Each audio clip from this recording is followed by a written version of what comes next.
Viagem que são absolutamente preconceituosas e depreciativas, né, em relação a negros, sobretudo. No entanto, eles consideram que por meio da escravidão e a religião, o fato desses africanos que chegam aqui no Brasil serem cristianizados, que isso contribuiria para o processo civilizador. Então eles acham que os negros, né, com o tempo, com o trabalho, eles têm condições de avançarem.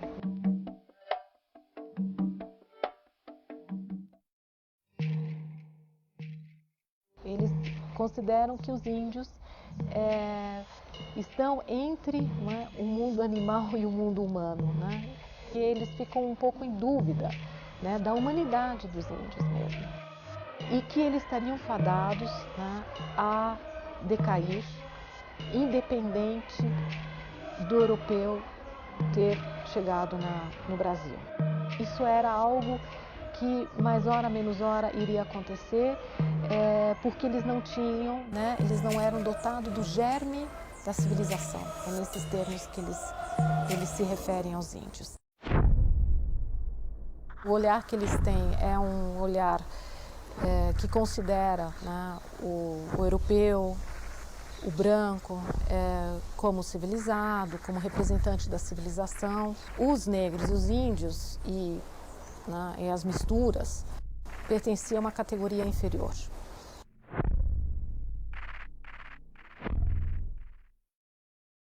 O conceito que eles têm é de fato um conceito, né, de que a humanidade ela caminha, né, num sentido só e para um sentido mesmo de aperfeiçoamento, que é o termo mesmo que eles usam, né, o perfectibilité. Enquanto os naturalistas retornavam para a Europa, levando impressões do Brasil e amostras consideráveis de sua riqueza natural, uma revolta liberal sacudia a metrópole portuguesa. E as circunstâncias exigiam o retorno imediato do rei de sua longa e já inconveniente temporada tropical.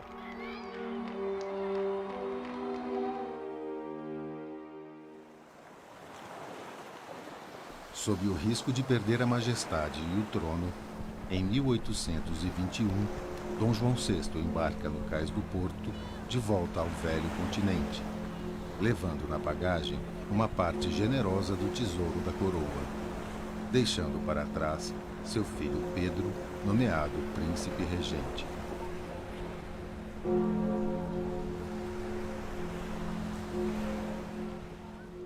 O retorno do rei a Portugal deu início a um período de instabilidade política e social, provocado por aqueles que defendiam o retorno do Brasil à condição de colônia e os que alimentavam sonhos de autonomia.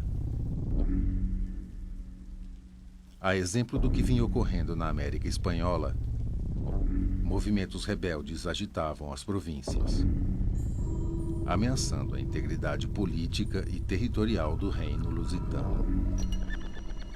Conciliando suas aspirações absolutistas e a manutenção dos privilégios da aristocracia, Dom Pedro declara a independência em 1822 e é proclamado imperador do Brasil.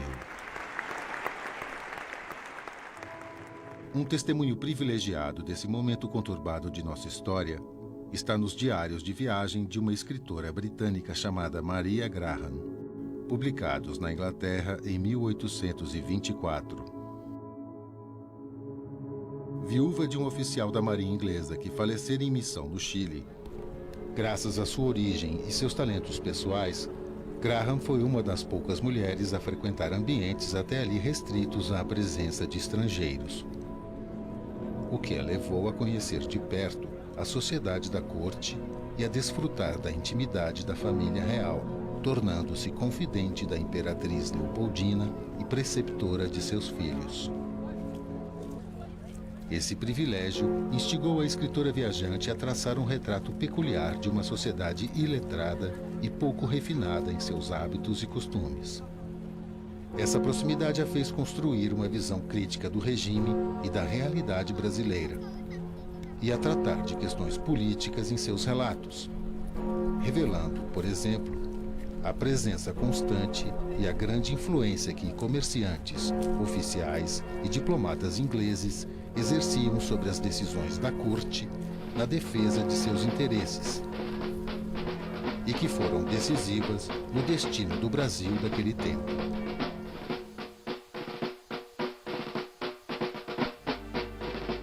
Diante desse cenário histórico agitado, em 1824, um notável naturalista aguardava com inquietude a autorização do imperador Dom Pedro I para que colocasse em prática seu ambicioso projeto. Georg Heinrich von Langsdorff desembarcou no Rio de Janeiro no ano de 1813, nomeado cônsul-geral da Rússia, com a missão de incrementar as relações comerciais e diplomáticas entre os dois reinos.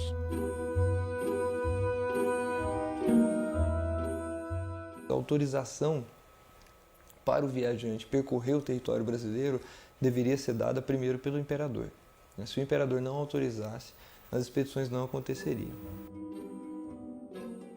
Langsdorff estivera em Santa Catarina em 1803, onde permaneceu por 3 meses como botânico da esquadra do comandante Krusenstern, em uma viagem de circunnavegação. Apaixonou-se pelo que viu e alimentou por anos a vontade de realizar uma expedição científica pelo interior do Brasil.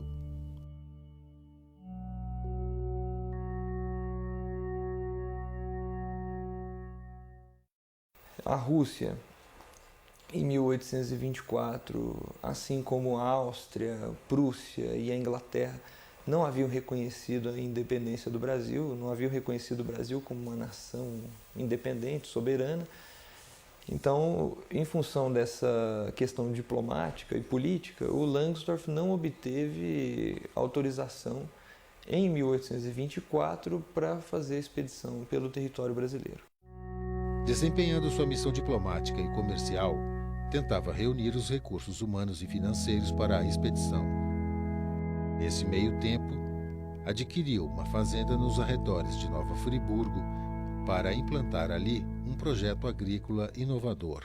E a intenção do Langsdorff, para permanecer em sintonia com os interesses do Império Brasileiro, era colonizar aquela região com imigrantes alemães, austríacos, suíços, etc. E isso era o trabalho político dele de aproximar as nações, né? Ele era um diplomata.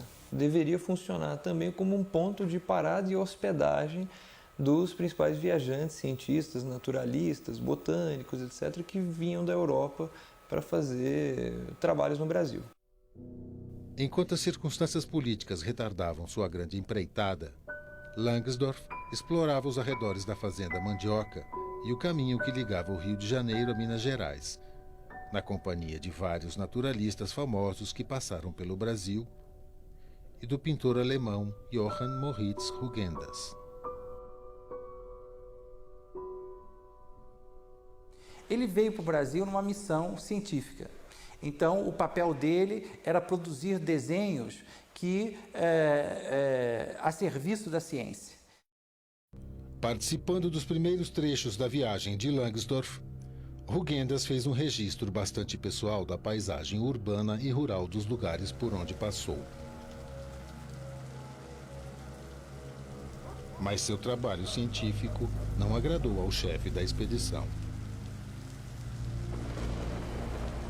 A incerteza sobre os destinos da viagem e o temperamento exaltado de ambos marcariam o fim dessa promissora parceria. Langsdorff, que era visto como uma figura de personalidade muito forte, né, um cientista muito rigoroso, né, queria que o Rugendas fosse menos artista e mais desenhista, né, queria orientar o trabalho do Rugendas, queria conduzir muito o trabalho do Rugendas. Então logo eles se desentenderam e o Rugendas foi declinado do cargo de pintor oficial da expedição Langsdorff. Mas se a expedição perdeu um colaborador, a história da arte e da iconografia brasileira do século XIX ganhou um capítulo especial. Rugendas deu prosseguimento à sua viagem, passando por São Paulo, Minas Gerais, Mato Grosso, Espírito Santo, Bahia e Pernambuco, registrando em desenhos e aquarelas o lado pitoresco desse novo mundo.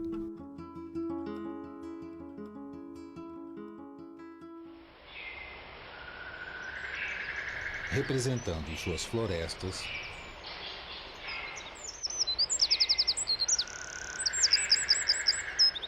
campos e a vida selvagem.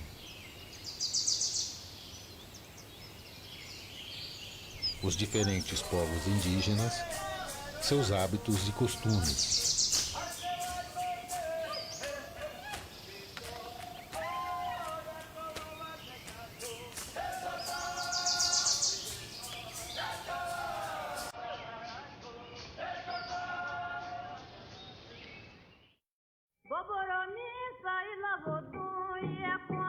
Retratando em seu cotidiano os negros africanos,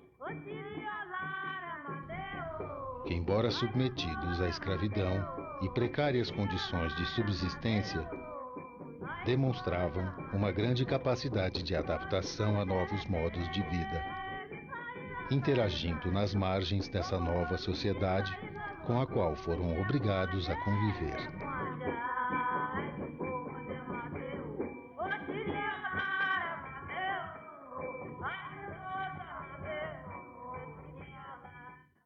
Não é mera documentação, né? É também uma forma de conquistar os olhares sobre as plantas, sobre os animais, sobre os tipos étnicos, sobre a natureza, sobre a terra de um modo geral.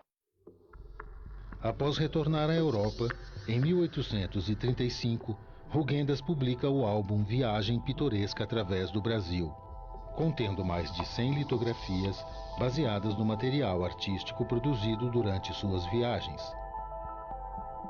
e um relato sobre a sua experiência de vida em terras brasileiras.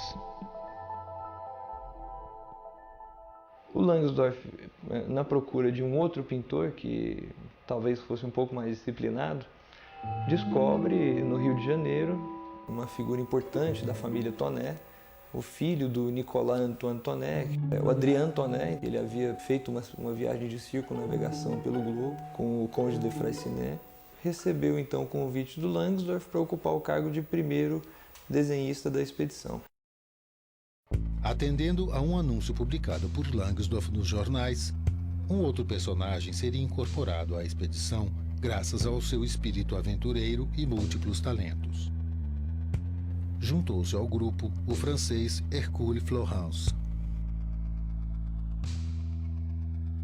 Hercule Florence tornou-se o geógrafo e segundo desenhista da expedição, que contaria ainda com o zoólogo francês Édouard Ménétrier, o astrônomo russo Nestor Rubtsov e o botânico alemão Ludwig Riedel.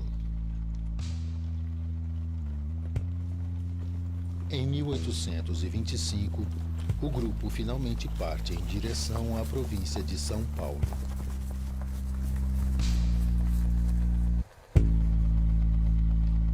A expedição Langsdorff, portanto, com essa equipe formada, parte do Rio de Janeiro para Santos. Inicialmente a decisão era de fazer uma expedição via terrestre, percorrendo o caminho de São Paulo, Goiás, Mato Grosso e Grão-Pará.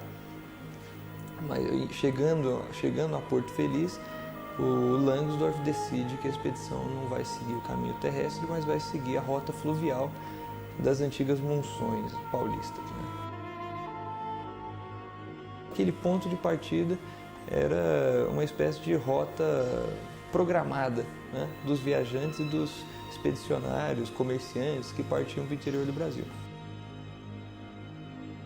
O Hercule Florence, nessa posição de geógrafo, ele também era o responsável pela logística da expedição. Ele chega primeiro a Porto Feliz, onde ele conhece o Francisco Álvares Machado, que era uma figura importantíssima do interior paulista, era um cirurgião-mor, que tinha uma sesmaria ali na região de Porto Feliz. Ele apresenta para o Hercule todos os guias e apresenta para o Hercule também os escravos que têm que ser adquiridos ou alugados, né, para trabalhar na construção das pirogas, na construção dos batelões, enfim, na construção de todo o equipamento necessário para conduzir a expedição pelo interior do Brasil.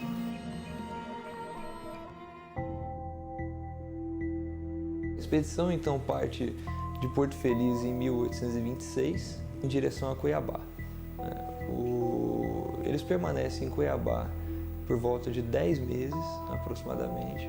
É ali em Cuiabá e no entorno de Cuiabá, né, visitando as principais aldeias, visitando as principais fazendas, que o Hercule e os demais membros da expedição executam praticamente todos os trabalhos da expedição Langsdorff.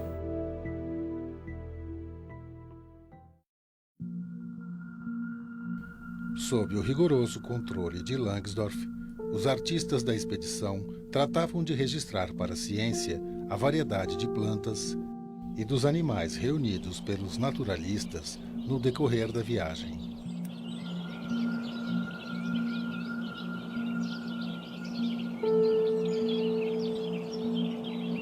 Adrien Tonnet representou paisagens e cenários nos seus desenhos e aquarelas, numa composição dominada pela estética romântica, buscando uma abordagem mais intimista nos retratos que produziu dos povos indígenas, seus hábitos e costumes.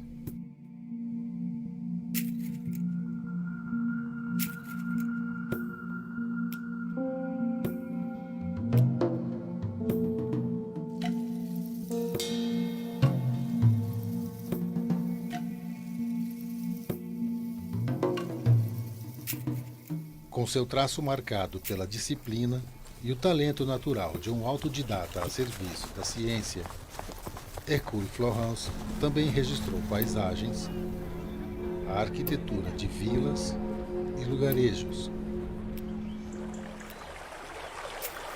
florestas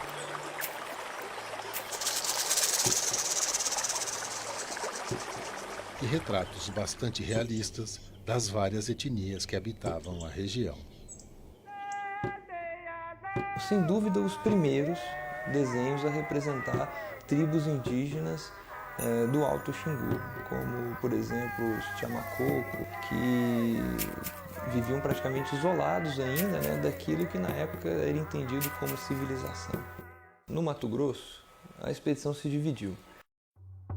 O Langsdorff ficou basicamente em Cuiabá, trocando correspondências com a Rússia, fazendo tratativas com o presidente da província e coordenando os trabalhos da expedição. Eles tinham um ponto de encontro próximo a Santarém, né, onde depois eles seguiriam em direção a Belém, de onde eles partiriam de volta para o Rio de Janeiro.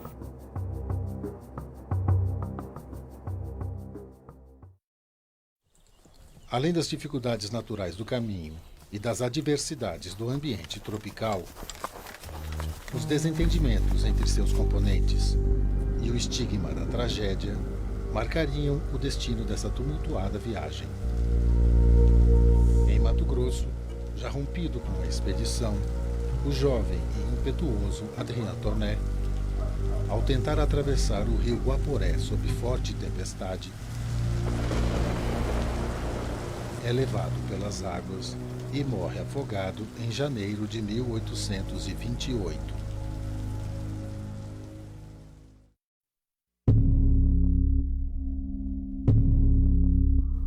Inúmeros casos de malária e de outras doenças tropicais acometeram os viajantes, especialmente Langsdorff, cujas febres intermitentes levaram o chefe da expedição ao esgotamento, que o fez chegar ao fim da viagem doente e sem controle de suas faculdades mentais.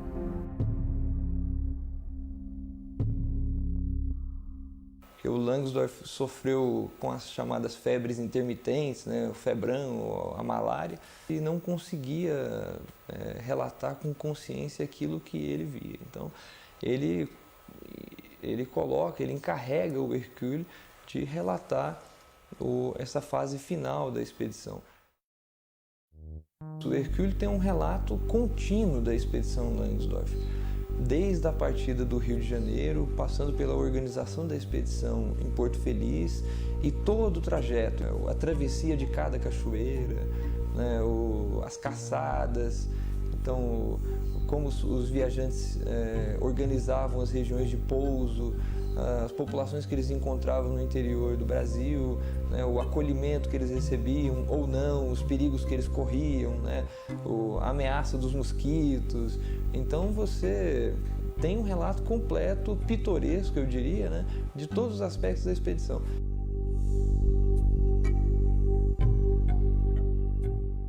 Por outro lado, você tem um relato muito cuidadoso no que diz respeito às instituições brasileiras, ao funcionamento das instituições brasileiras no interior do país.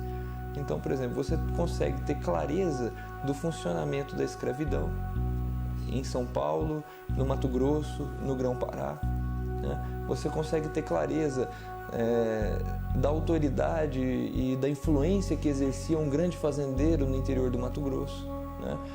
No papel que esse fazendeiro exercia não só na política local, mas na defesa dos limites do território brasileiro com as regiões do Paraguai, Bolívia, Peru. E o próprio Hercule relata a dificuldade de atravessar o território ocupado pelos Guaicurus em função das guerras travadas pelos Guaicurus com outras tribos indígenas, né? E com o próprio exército brasileiro.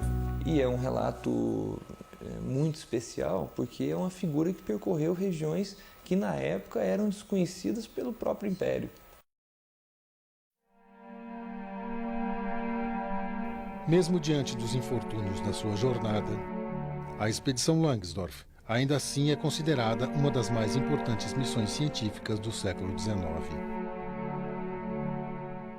Sobretudo pelo imenso acervo produzido. Milhares de páginas de anotações manuscritas, além de diários, desenhos, aquarelas, registros cartográficos, amostras de plantas e animais do Brasil, enviados sistematicamente para a Rússia.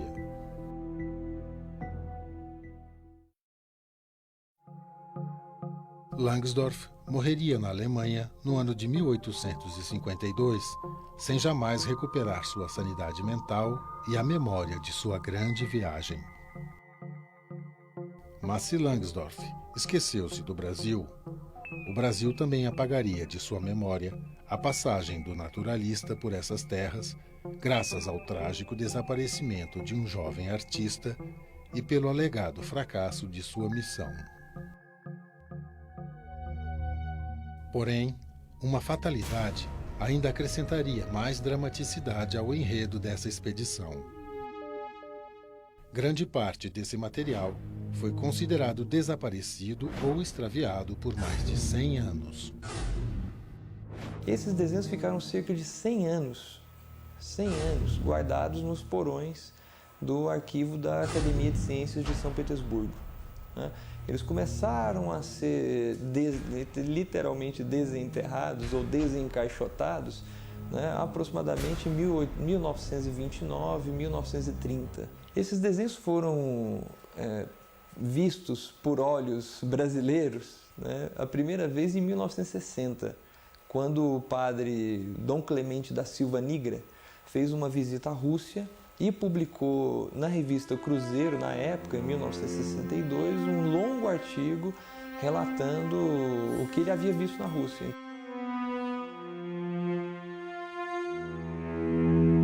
Nem mesmo os esforços do escritor Jorge Amado, de Rodrigo Melo Franco de Andrade, diretor do Departamento do Patrimônio Histórico, Dom Clemente da Silva Nigra, diretor do Museu de Arte Sacra de Salvador, e uma missão cultural chefiada por Assis Chateaubriand em 1963, conseguiram trazer de volta ao Brasil o acervo da missão. Somente em 1987, após longos anos de tratativas, os brasileiros tiveram a oportunidade de conhecer uma parte desse tesouro cultural e científico, através de exposições e pesquisas. mas que permanece guardado e pouco acessível nos arquivos russos.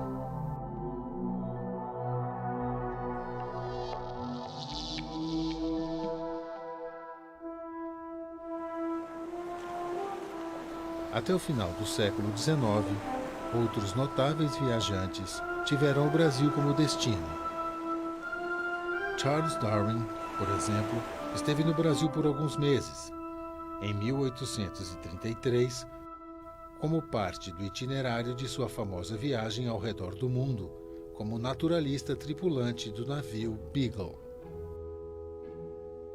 Darwin dedicou algumas páginas do seu diário de viagem ao Brasil, registrando seu encantamento com a natureza do país, mas sua indignação com a violenta e desigual sociedade escravocrata brasileira.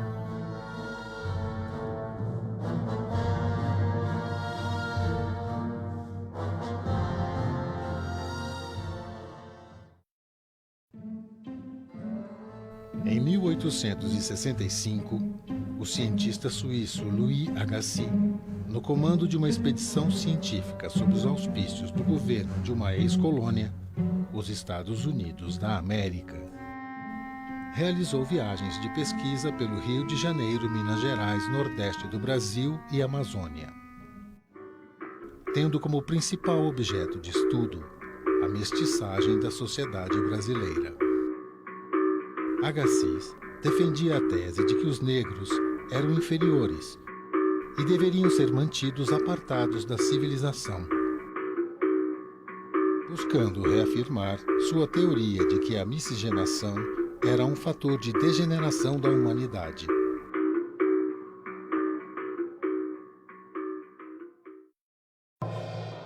Nesta galeria de homens ilustres, também figuraram viajantes cujos feitos memoráveis fariam inveja a muitos heróis consagrados nos romances de ação, como Lawrence da Arábia ou Indiana Jones.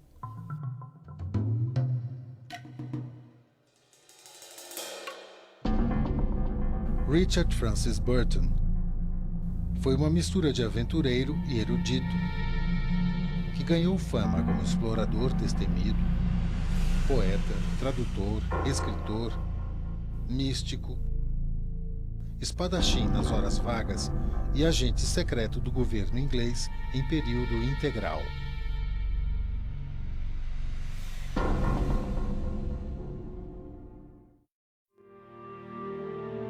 Richard Burton, portanto, já era uma celebridade quando chegou ao Brasil em 1865, nomeado cônsul britânico na cidade de Santos. Em meio à tediosa tarefa diplomática, empreendeu uma grande viagem pelo interior do Brasil, navegando de canoa pelo Rio das Velhas e todo o percurso do Rio São Francisco até o mar.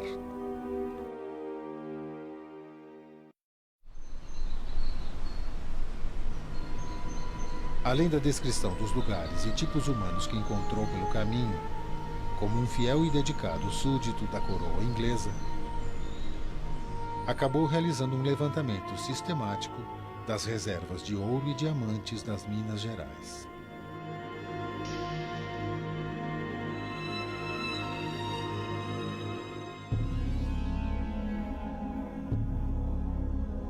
O olhar desses viajantes sobre a natureza, a sociedade ou serem explorados por aqui, alimentou o imaginário europeu sobre o Brasil por mais de 300 anos.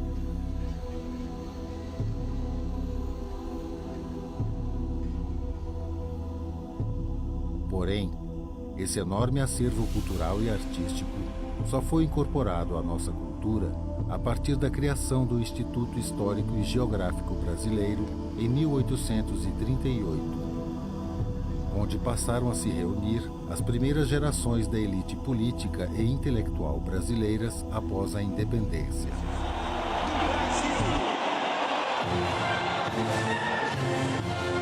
Em defesa da afirmação da monarquia e da legitimidade desse novo império que surgia, tornou consolidar suas fronteiras e criar os símbolos da sua nacionalidade.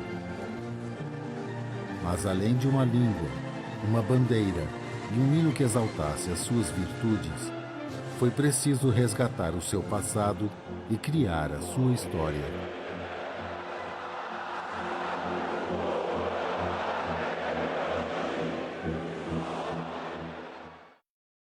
Eu acho que o século XIX é um marco no Brasil, né? É um marco nesse sentido de produção historiográfica brasileira. Não havia nenhum livro escrito por brasileiros, né, sobre a história do Brasil. Quando se cria o IHGB, em 1838, incentivado por Dom Pedro II, em 1842 se lança um concurso chamado Como se escreve a história do Brasil, né?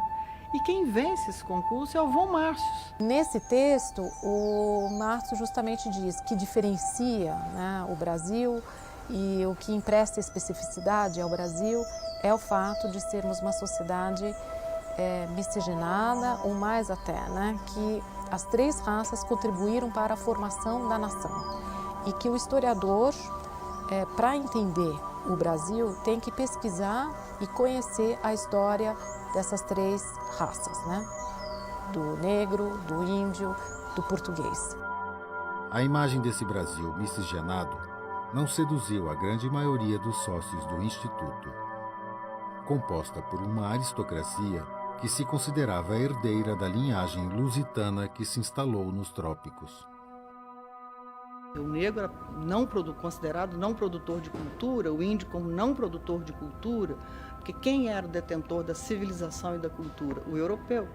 Então, o que nos restava? Daí a questão relacionada à identidade, imitar o europeu, tentar ser como ele, tentar introduzir os mesmos procedimentos civilizacionais. Com o objetivo de resgatar um suposto passado de glórias, que despertasse o sentimento de nação em uma população composta em sua maioria por analfabetos e excluídos. Nossos historiadores reviraram os arquivos da antiga metrópole e o material historiográfico disperso pelas províncias em busca das fontes primárias do nosso passado. Mas o que encontraram foi o resultado do enorme descaso dos portugueses para com a memória dos 3 séculos de ocupação colonial. Portugal não publicava nem as crônicas dos seus próprios cronistas e viajantes.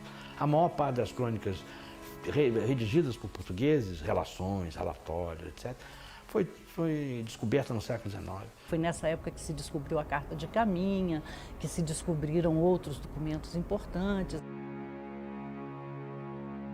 Foi a partir desse momento que os relatos dos viajantes estrangeiros sobre o Brasil se transformariam em fontes preciosas de informação e exerceriam grande influência no modo como nossas elites intelectuais e políticas passariam a conhecer e interpretar esse passado visto pelos olhos dos outros.